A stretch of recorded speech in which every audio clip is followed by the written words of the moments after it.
What is up, Steeler fans? Welcome back to another episode of the Hangover. I'm Daniel, alongside with me as always, Shannon. Shannon, how's your Labor Day weekend going? Enjoy the extended weekend. Oh yeah, just doing some grilling and chilling today, and spending family time, and it was nice. It was I like those long weekends. I did too, man. I almost forgot about the podcast tonight until you texted Yeah. me. I'm just kidding. But at one point earlier today, I was relaxing. I was thinking it was Sunday because of the days off, and then I was It like, feels oh, like a today's Sunday. Yeah. yeah. I was like, today's Monday. I got to get going. I got to get something today, and so did the Pittsburgh Steelers. They announced their captains a little bit earlier today for 2025. And no real big surprise, I guess, except for maybe one, and not necessarily a surprise, but yeah, we'll get into it. So on defense, TJ Watt, Cam Hayward. Any shock to you about those two guys there on the defensive side? No, I fully expected it to be them. It's kind of Fitzpatrick's probably also deserving, but you got to take a back seat to the two senior players on the defense. So. For sure. And I think these guys have been the leaders on the team for a while now. Mm-hmm. They're the staple point. They've been the captains going back a few years. Just the fact that Cam Hayward, being the reigning Walter Payton Man of the Year, showing what he can do in the community, not just on the field, and then also playing throughout training camp, on his last deal in a contract situation just to show his leadership amongst the other players. I don't think you could have found a better defensive captains than those two men there. I'm excited for what they're going to be able to put up as or do for this young defense, or maybe not so much. Well, I guess it is kind of young. A lot of new players and new pieces in different places. On the special teams, two of the older guys right there. So that is true. That is true. These are the more tenured players on the team. On the special team side, it's not Boz, it's Miles Killebrew, I think he's held this title for a couple of seasons now. Any surprise there that they didn't go with a guy like Boz or another special teams player other than Killebrew, or is that his captain spot? Oh yeah, he's the unquestioned leader of the special teams, and he's involved in every unit, whereas a kicker's not. I think that Boz was one of the absolute best, and but I'm prejudiced obviously towards him. But you look at Johnston. I mean, that guy. I think the Steelers finally got a punter. So, but they really need Killebrew's leadership, because special teams have been spotty in the preseason. But now they know who's made the roster for the most part, and they can figure out who's going to be the regulars on these teams. And so they can really focus on blocking, tackling, the new rules on the kickoff. So I think Killebrew was definitely the right choice. Yeah, I think Killebrew brings not just the leadership and the tenure being on special teams for an extended period of time, but he really puts out on the field.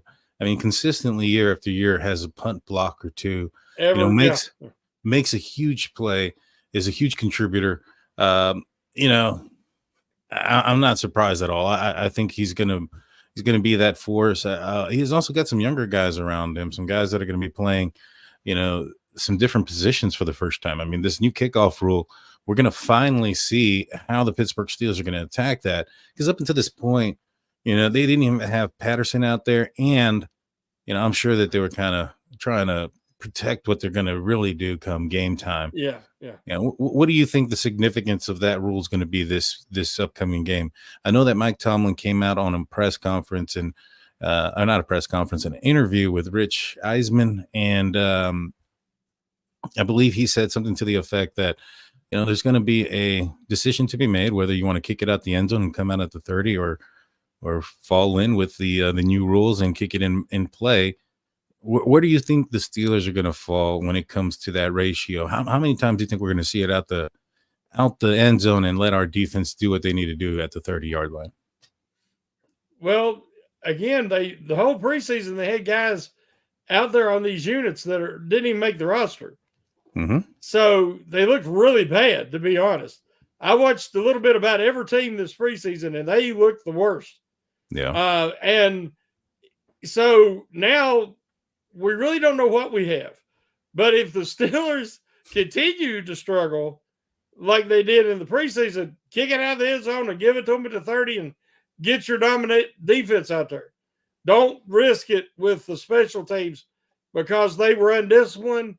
They were missing tackles, not staying in the lanes. So, but I think that, give it a few weeks to get adjusted to, that they will improve. They definitely have the athleticism and the speed on those units now. Mm-hmm. And there's a lot of youth. So, yeah, I think it'll be okay. But to start out with, if there's any question, kick it out of the end zone. For sure, especially if it's towards the end of the game. Yes. You have a situation where, you have one of the best defenses in the world and you need to make a stop. You might not want to leave that up to the chance of this potentially new, or it's not potential, it is what it is, this new, but potentially gimmicky play, in my opinion. Maybe once it's in practice a little bit more, it won't seem so gimmicky. But the last captain that was named and the most newest captain and one of the newer players on the team for the offense, quarterback Russell Wilson. Any surprise there that the Pittsburgh Steelers went with another quarterback? I think this is 4 years in a row. I think Jeff Hartman and Dave Schofield had a breaking news podcast earlier. They talked a little bit about it, but fourth quarterback, I believe, in a row is Ben, Mitch, Kenny, and now Russell. They're just giving it to the quarterback position just to give it, or what do you think? Well, if it's voted on by the players, I think it means more. Mm-hmm. If it's the coach's decision, I think it's a little bit of like you're trying to force the issue. Like say, giving it to Kenny. Mm-hmm. He did put a lot of time in the facilities. Supposedly had an office. Now, what he was studying, I don't know, because I guess him and Matt Canada had the crayon and coloring books out, and that's what they were doing. I don't know, but Russell Wilson is a proven leader, proven veteran. It only made sense more so than Mitch, even because Mitch was, trying to get a second chance coming to Pittsburgh. And so I understand Wilson being the captain because who else would you, on that young offense, maybe Najee Harris, but Harris is kind of unhappy about the contract situation. He's handling it well, but I'm just saying he don't even want to talk to the media much. So I think that Russell Wilson was the right choice. For me, it tells me that, for the, outside of Ben Roethlisberger, the last three or the last two, Kenny, Mitch, they didn't finish the year out as the starter. Mm-hmm. And, giving it to Russell Wilson and seeing what they've had kind of tells me that there's a lack of leadership there. If the new player is the guy coming in and being the leader right away. And I think that's, I guess that could be normal given the youngness of the team. How, I think that when we look at the other players on the offense, who might be a better suitor for the captain position outside of the quarterback and Russell Wilson, maybe Sayamalu, maybe James Daniels, Pat Freiermuth, possible, but I think that the quarterback, I'm glad they gave it to Russ. I hope he keeps it the entire season because if he does, it means he played pretty good. Any concerns to you that he's going to be the next guy that's, starting the year as the number one, but not finishing it off that way? Well, the odds are not in his favor. He could be a little snake bit there, but I think it only made logical sense in the fact that they would like it to be the quarterback, and everybody in that room is new. Yeah. So, if they like in the past, you could say, well, Rudolph was returning and, Trubisky coming back. But the way it ended up, it's all new guys. So it was, pick your poison. And they were very young or newcomers really across that offense. As you said, Samalu and Daniels has got some tenure, but usually it's not a guard.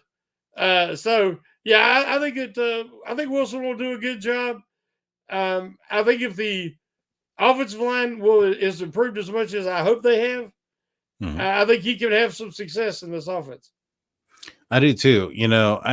now that I think about it, I wonder how much of the Steelers' success at the end of the season last year was so much on the talent, or the talent on Mason Rudolph's arm, as much as maybe perhaps the leadership and getting everybody on board, getting everybody in the right Mhm. place, getting a George Pickens to buy in, even though he's not getting a single target.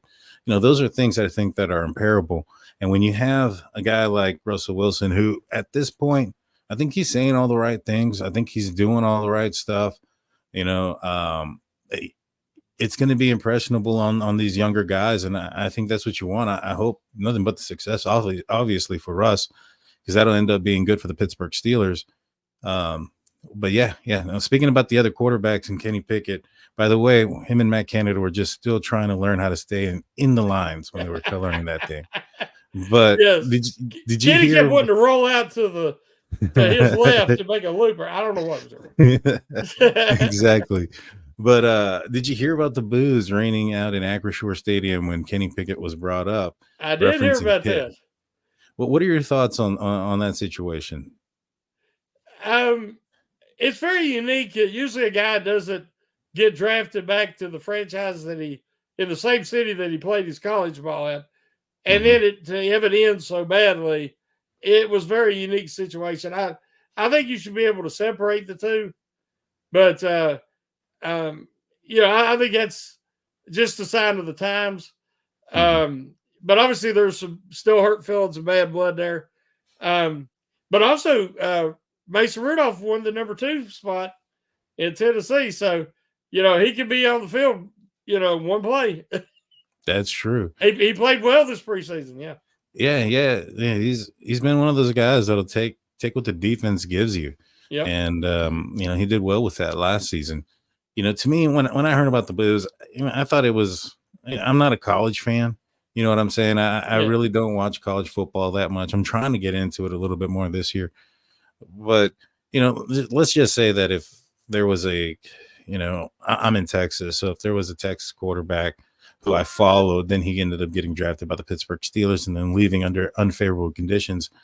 I guess I might have a more of a feeling about that, but that's because I'm more of a football fan of the NFL fan, not so much college. I was kind of surprised, especially given how much um, backing Kenny Pickett got throughout this entire time with the Pitt fans. So I was a little bit shocked about it, to be honest with you. I didn't think they were going to boo him, but at the end of the day, the Steelers fan base booed Mason Rudolph for walking on the field in a preseason game. So Oh yeah, we yeah. can be relentless there.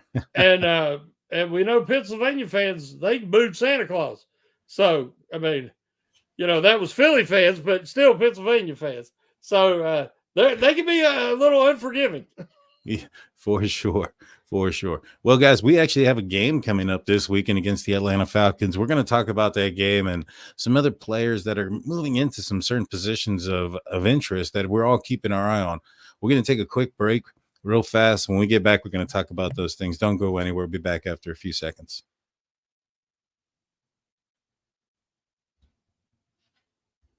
And we're back. Welcome back to the Hangover. I'm Daniel. Alongside with me again is Shannon White. Before we get back into the conversation, I want to remind you guys of our website, steelcurrentnetwork.com, your one-stop shop for Pittsburgh Steelers news and coverage. If you want to get up to date and be up to date on your Steelers news and coverage, make sure you're logged into that and logged into steelcurrentnetwork.com, because that's where all the information is. And while you're there, go check out our audio podcasts only, where you'll see my podcast, which usually had been airing on Fridays at noon, will now be airing on Saturday mornings this upcoming Saturday. So make sure you tune in anywhere you find podcasts. That's the only place you'll see that one. It's called State of the Steelers. You don't want to miss it. All right, back into the conversation there, Shannon. The Pittsburgh Steelers have a need or a hole there in the left guard position, as Isaac Seumalo went down in preseason with a pec injury. The Steelers seem to have lost or dodged a bullet in this, as he's probably only going to miss 3 to 4 weeks versus the entire season. Spencer Anderson appears to be the guy that's in the pole position for that, for the left guard position to start this weekend against the Atlanta Falcons. Given what we saw out of McCormick this preseason, and given that he was naturally a left guard in college, do you think it's a mistake not to put in McCormick in that position versus Spencer Anderson, who's played, he's kind of the jack of all trade, master of none, maybe perhaps. What are your thoughts on that? I expected it to be Spencer Anderson. Mm-hmm. He is the reigning Brett Kiesel Award winner for the Steel Curtain Network. I will just throw that out there. When he was coming out of college, as we say, just so versatile, could play so many positions. But different fans, Maryland fans, told me that they thought that he would be an interior guy in the future and he would eventually be a starter. And they said they thought he could be a starting center. Well, the Steelers got that legacy guy in Zach Frazier, I do believe. Mm-hmm. So I fully expect him to start in one guard and McCormick to start at the other when Samalu and Daniels are no longer with the Steelers. And due to price and their contract situations coming up and age with Samalu's case, that could be as early as next year. Well, Samalu getting injured, it's kind of thrust one of those two guys into a position they're not maybe totally prepared for. I would rather have Spencer Anderson, a guy who's went through camp last year, went through the season, is more well-versed in their outside zone blocking scheme. He is athletic, which fits well, and he is the backup left guard on the depth chart to Siamalu. So I expected it to be Anderson. I think he will do a good job. I think McCormick is a future starter, but he is coming from FCS. He's not coming from a Power 5 conference, and that is a lot to ask for a rookie in his first NFL game to start on the road in Atlanta like that. I do think that Spencer Anderson should be more prepared to handle this. So I expected it to be Anderson, and I expect him to play well. Yeah, I sure do hope so. To me, it's just kind of the Steelers' MO, jumble everybody up and keep them out of the position that they came from. They do that on the line, especially, yes. Troy Fatuanu apparently was going to move to the guard position, according to certain places, if Isaac Seumalo had a season-ending injury. So the confidence in Spencer Anderson or McCormick wasn't really that high if this was going to be a long-term deal. Yeah. And they were willing to move, Fatuanu, who played left tackle in college, who's been practicing at the right side this entire time, into the left guard position. I mean, that's a lot of moving around, especially for a young player. Now, how could that affect his development? Well, it would totally alter his development, obviously. When he was drafted, leading up to the draft, they was even talk about teams like the Steelers that were desperate for a center that talked about his athleticism and how light he is on his feet and quick, of him being an interior lineman in the future. Mm-hmm. He's just so athletic, he can play tackle. And he did an excellent job at Washington at left tackle. Well, the Steelers are wanting to use him at right tackle because they feel like he's athletic enough, ambidextrous enough to do that. Well, I said after watching the first preseason game that I thought he would eventually, when he loses a little bit of that nimbleness, if you look at his dimensions, his arm length and his height, and he's more like a guard. He doesn't have ideal length for a tackle. And I said he might move into guard later on down the line. And I was taken to task for saying that. They said, well, you don't spend that first round pick on a guy that you're going to put a guard. He was drafted to be left tackle or right tackle. Well, I do believe they wanted to start him out at tackle. All I'm saying is the reason he was drafted in the first round was not because of his dimensions. It's because of his elite level athleticism, versatility, and that he's ambidextrous, that he's very versatile that way. But it wouldn't make sense. And had it been a season-ending injury, you would want to put your best long-term answer there. And they could have easily moved Fuatanu into guard, and then they would still had Moore and Jones at your tackle positions. I don't know about you, but I don't want to see more out there, no more than he has to be. No more. I think you're right, or you have a point when it comes to the dimensions aspect. I'm looking at a picture here out to the side, and it's a Fatuanu standing next to Zach Frazier, and Fatuanu's a little bit taller than him, but not by much. Yeah. Yeah. And Frazier's not tall. Exactly. And so I think Fatuanu's about 6'3", 6'4", somewhere around there. And, if they moved him into guard, I think he would have excelled in that position. I just, I don't know if, I don't like the fact that there's so much moving around. But then again, I'm not an NFL coach. These guys know a lot more than I do, and their abilities and what they're capable and willing to do. But for this game, do you see Fatuanu actually playing at all? I mean, there's no indication yet. I don't think he's been taking many reps on the practice field, if any at all. You think he makes his debut against the Atlanta Falcons? I've heard there's a chance that they will hold him out and maybe Warren. But now Warren has come out and said he's playing. And Fatuanu said he wants to play too. So, but do they trust him enough coming back off that injury? Knowing the Steelers like I do, and how they resist it, they don't want to have too many rookies on that line. And Anderson's kind of like a rookie, and this is going to be his first start. So it wouldn't shock me if it's Moore at left tackle and Broderick Jones at right tackle. And we'll have to still wait to see Fatuanu in there later. Yeah, I think that's probably going to be the most likely aspect. I mean, there's a lot of new faces and new places on this offensive line. And if you were to put Broderick Jones onto the left side, and even if you put Fatuanu on the right side, if he was healthy enough to be a go, I mean, only James Daniels would be the only player that is the incumbent player in the same position that he played last season. And I think that's a tall ask to ask, against, with this offensive line, especially going up against, the defense of the Atlanta Falcons, who have increased their, their skill level at certain positions along the defensive line and the secondary there. It's not going to be an easy game. It's not going to be a walkthrough. I know a lot of folks looked at this game early on and thought maybe perhaps this is a game that the Steelers should win. They need to win, especially given the fact that their schedule gets harder in the season. And I don't think that that's not true. I think that that's still true. But man, it's going to be tough. I think there's going to be some growing pains this first game. Do you think the Steelers are going to see? Was it Kirk Cousins? Is he ready to go?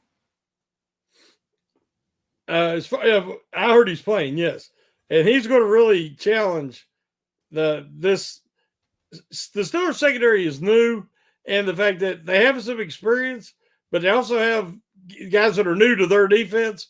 So we know Kirk Cousins will challenge them, and they might give the ball to their Robertson, the star running back, that they didn't give him the ball enough last year. So the Steelers, they got to shut him down. And I'm afraid there'll be a little rust there from Hayward and Watts where they didn't play at all in the preseason. But I still think the Steelers defense is going to have to carry the offense at first while they find their footing. But I did want to mention VA Ford talking about, I think Fatuanu is just under 6'5". Well, if you look up his draft measurements and combine measurements, it'd be like 6'3" and 7/8. And we got to remember they had Kendrick Green listed at 6'4", and his combine height, I think, was 6'1.5". So the so many times the NFL will just take over the college, whatever they had them listed at college, and say this is their height and weight. But Fatuanu is not that tall. Yeah, I think Kendrick Green measured at 6'1" with his cleats on. Yeah. And I think they actually just asked the player, like, hey, how tall are you? How much do you weigh? It's not anything like, all right, let's get on the scale, let's measure you, and it's going to be something that's going to be accurate. And so, yeah, I think Fatuanu is under 6'4". but he's a guy that is, like you said, super athletic. I think he does have a little bit longer of arms for his height. And I think that's what's going to assist him in this situation, or him at the tackle position. But yeah, I, I doubted Herbig last season because of his height and size. In the middle linebacker or the outside linebacker position, I thought he should have transferred into the off-ball linebacker, but I was surely wrong.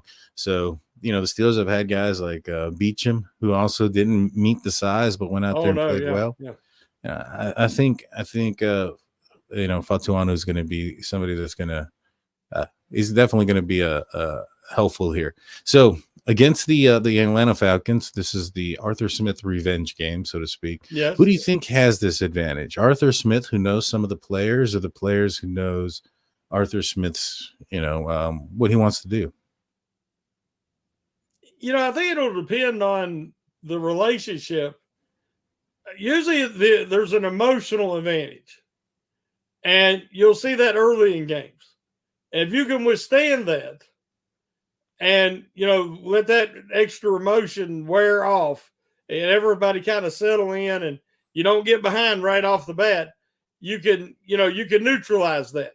But you got to play smart football, because some of the guys might not have fond memories of Arthur Smith, and they might want nothing more than to beat him now that he's the OC with the Steelers. I don't usually envision. Everybody talks about, Arthur Smith wants to win this one. I mean, Arthur Smith, usually there's not that hard feelings towards the players from the coach as much as there is from the players towards the coach. A lot of these players were probably like, well, he didn't use me right, and he didn't give me the credit, and and that's why we wasn't successful. And so they would have proved that he was wrong and that he had the talent he needed in Atlanta. So I expect Atlanta to come out and be very fired up. Not only is it opening week, but again, the Arthur Smith connection.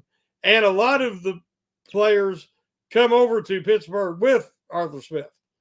Cordell Patterson and Jefferson and guys like that. So I think the beginning of the game is going to be very, very important. If the Steelers can keep it, competitive and let that initial adrenaline and enthusiasm wear off, I think the Steelers will have that advantage later on in the game. But to start the game, Atlanta's going to be fired up.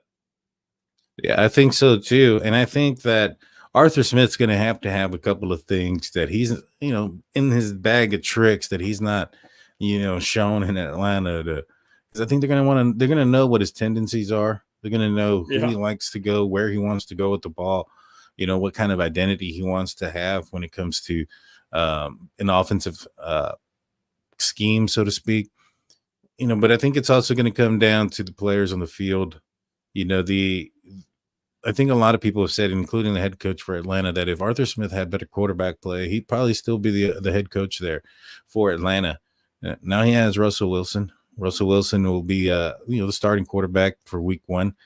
How much pressure is on Russell Wilson to perform at a high level, given his couple of years in Denver, all the negative publicity that he's had over that time frame? I think everybody remembers seeing Sean Payton chewing him out on the sideline. They end up benching him in the last 2 weeks of the season. Is there an added pressure for Russ to perform in this game? It kind of comes with the territory. It's right in the job description. Former, MVP consideration, Super Bowl champion, been to 2 Super Bowls, widely considered one of the top quarterbacks in the NFL for quite a few years. And, even last year, his numbers wasn't that. We would have loved to have those numbers in Pittsburgh. Mm-hmm. But for what they were paying him, they wanted more. And then they were concerned about him getting injured with the guaranteed contract and all this. So they set him. It really wasn't performance. They just didn't have the team around him to be extra competitive. So they set him. And hopefully it'll prove out to benefit the Steelers. But on this team where there's really no other established stars on offense and in leadership other than him, everybody's going to look at him. His value to this offense is underscored by the fact that after the game, if they don't play well, everybody's going to have the mic in his face. And they're going to say, what's the problem? And, in the past, Kenny couldn't answer those questions. He was still trying to learn whatever he was being taught. I don't know what it was. But now Russell Wilson, he's familiar with this and how to handle these situations and kind of shield some of the players who might struggle out of the gate, because it is a young group, as we're talking, even on the offensive line. So I'm just really hoping for some success early, because that will make it better for everybody, and especially for Wilson as he's trying to lead this group. I agree. I think there's quite a bit of pressure on him. There was this quote unquote quarterback battle in preseason, which I don't really think was there, but the mainstream media made a big thing about it. You know what I'm saying? And with that comes, if he ends up performing, not as we expect him to, the mainstream media is going to attack him for that and say, hey, did the Pittsburgh Steelers make the wrong decision in starting Russ over Justin Fields? How long is it going to be? Blah, blah, blah, blah, blah. And so to me, I think it's imperative that he gets off to a good start and kind of hush down those naysayers, so to speak. To me, I think that looks like at least a 2-touchdown game through the air, and probably over 250 yards, which I don't think is a lot to ask, but I think that given what we've seen out of the offensive quarterback position in the last couple of years, I think that would be a pretty good start. Where do you see success for Russell Wilson in this game mean? I just believe that if this offensive line can control the line of scrimmage and create favorable third down situations where they can have the complete playbook, they don't have the superstars that we was hoping they might have in certain positions. The closest thing they have is they got a top tandem of running backs, and they got Pickens, and they got a guy Freiermuth who's just really never been used, and that I think will be used now. So they do have some weapons, but we're not talking about the explosive offense. They just need a competent, efficient offense. And if they can keep the chains moving in favorable positions, down the distances, and possess the football, then Russell Wilson can carry out these play action plays and these fakes, and then attack down the field. The middle of the field, which has been obsolete forever in the Steelers offense, and, that range 15 to 25 yards. Everything's been short or deep. The Steelers do not attack mid-range. And I think that if he can hit those plays, just the ones that are there, just the ones that they've missed, because that's exactly what Mason Rudolph did. He come in and he made the pass when the opportunity was there. And it totally changed the success of the Steelers offense. The Steelers just need Russell Wilson to provide leadership and do a good Mason Rudolph impersonation within Arthur Smith's offense. And I think that the Steelers can be competitive and hopefully improve as the season goes on. I think so too. And, like I said, I think it is important for him to get off on a good start. When it comes to the wide receiver position, we talked about it a little bit. The Steelers ended up going with 5, including on the 53, including Roman Wilson, which I thought was a little bit of a surprise to me, given the fact that Russell Wilson has missed the entirety of preseason, given his injury that occurred in first day of padded practice. They didn't put him on any injured reserve return or anything like that. You see him playing in this game, or is this a little too soon for him as well? I really expect him to have a much bigger role as the year progresses. Mm-hmm. It was so unfortunate.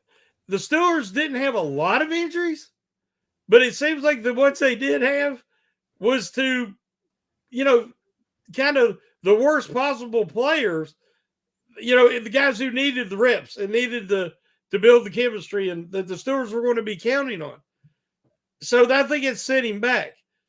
But I still would like to see him get in there and get his feet wet. Now, that's another guy that they said that probably won't play week 1. Now, they haven't announced it official. Now, Tomlin might tomorrow.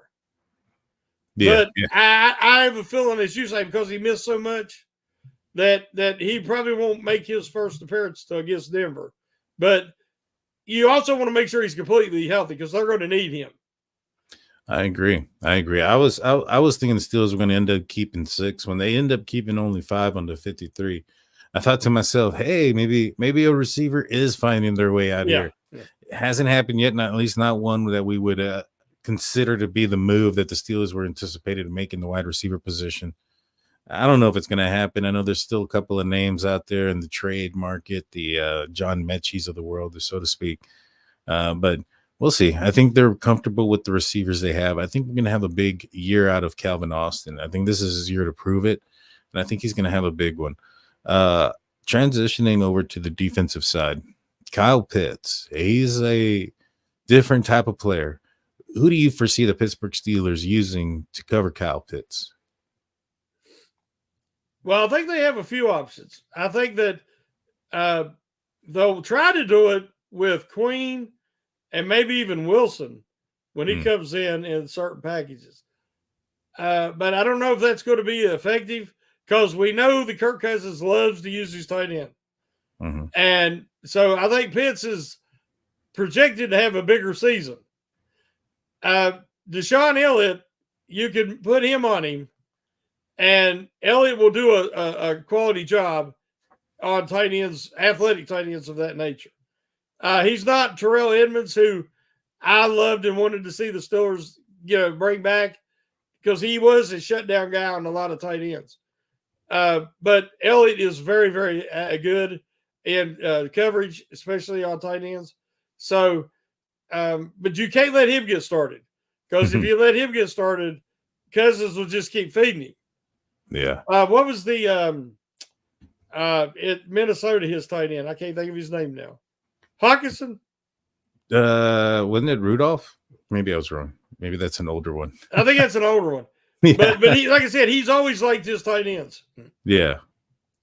He definitely has. For me, I think that so Kyle Pitts isn't your average tight end. He's significantly taller, but he also he's built like a receiver. Yeah. He has hands like a receiver, and he has some speed.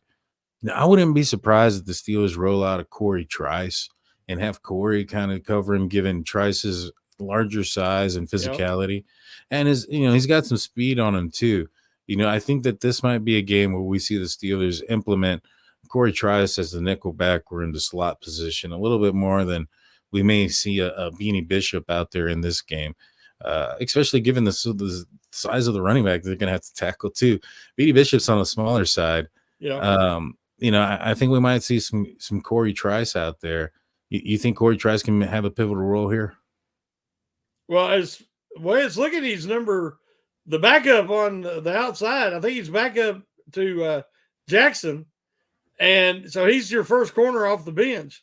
And as you say, they can use him as some dime linebacker. They can play him in the slot on tight ends, and he's got that length and he's very physical. And I love how you come up in the preseason and run support. Mm-hmm. And I think that the only thing that's held him back is his health. It is not a question of talent or intensity or ability. If he can stay healthy and avoid, those devastating lower leg injuries, I definitely expect him to be a major contributor this year. Yeah, I agree. I think the Steelers were looking at him as a possible answer in the future for the outside position, opposite side of Joey Porter. They have Dante Jackson out there right now, who he's got more of a bit of the speed aspect of his game, which I think kind of, complements what Joey Porter can do on the opposite side. But I think this is going to be one of the more physical football games that most people are anticipating that's going to be physical. when you have Bijan Robinson and Algier, and then you have the Steelers with their two-headed monster also at the running back position, this game's going to be one of the trenches. Mm-hmm. Yeah, in my opinion, unless it's, and hopefully the Falcons end up going away from what one of their strengths could be in their running game and try to put it up in the air with a guy like Kirk Cousins, who's coming off an Achilles injury. I think this game is very much winnable for the Pittsburgh Steelers. I'm not going to give my score prediction yet because I do that on the audio side only on the State of the Steelers that airs on Saturday. Again, another plug. If you want to hear what my prediction is, you're going to want to check that out. Do you give yours during the Pump Your Brakes episode? Is that correct? Yes, I always do it on the Pump Your Brakes podcast. I will say that I do think both these teams are kind of evenly matched in ways. I would give the Atlanta a slight edge on offense. I would give the Steelers an edge on defense. Mm-hmm. So, as you say, I think it's going to be physical and be one in the trenches. And I think it's going to come down to who protects the football. Yeah. Who makes the plays when they present themselves and who doesn't beat themselves by turning the football over. And we know that's why Tomlin likes the veteran quarterback. He wants the guy who's going to protect the football. And unfortunately, Wilson, I don't know if it's where he has little or that's the thing about it. Wilson's short, but he's got big hands. Yeah. If I'm mistaken, his hands are over 10 inches. Oh, wow. So he can really grip the ball, but he fumbles. Not as much as Fields, but he does fumble. Probably just because he's smaller. But if they could, like I said, if they could just play clean football, I think in the end, I give the Steelers that edge due to the coaching, the Tomlin factor. And I believe that they can pull it out. But I think it will be a very close, competitive game. I do too. And when it comes down to this game, I know a lot of folks are going to say, it's going to be close. It's in Atlanta. You got to give the edge to Atlanta. I say not so fast. It might be in Atlanta, but when you look up in that stands, you're going to see black and gold all definitely. Over the place. There's going to be Steelers rocking this place. Kirk Cousins is he's not going to see anything like this like he's ever seen before. Steelers fans are going to show up in this game. So I think that's going to be at a huge advantage for the Pittsburgh Steelers because I think we're going to see Atlanta have to run silent counts and things of that nature with a quarterback that they're not accustomed to in stadium yet. Yeah. We'll see.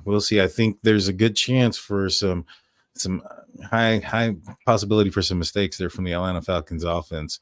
I'm excited about this game, man. It's football season. I can't wait. I'm looking forward to this game. Where are you going to watch the game at? You going to watch it at your house? Going anywhere for it? Probably, just hurry home from church and get changed to get everything ready and watch it here with the fam and hope to maybe even go to the first home game in Pittsburgh, but we're working on that. But yeah, this is what I plan on being on the couch in front of the TV and rooting on my Steelers. Me too, man. So everybody go check out SoCurrentNetwork.com. Go check out the audio side only. And also don't forget there's some information about our DraftKings setup where you can get a little bit of a deal if you check out the link below. Make sure you go and do that. Shannon, any final words before we let everybody else out? I just we're all going to be there in spirit, rooting them on, and I'm hoping for a much better outcome than last opening week. And because, like I said, the Steelers just need some early season success. Not even thinking about the back half of the schedule, they just need that to build the enthusiasm around this team right now. I don't know if everybody feels like I do, but I just don't know what to think. I'm not as enthusiastic as I normally am and excited. It ain't that I'm not excited. It's the unknown.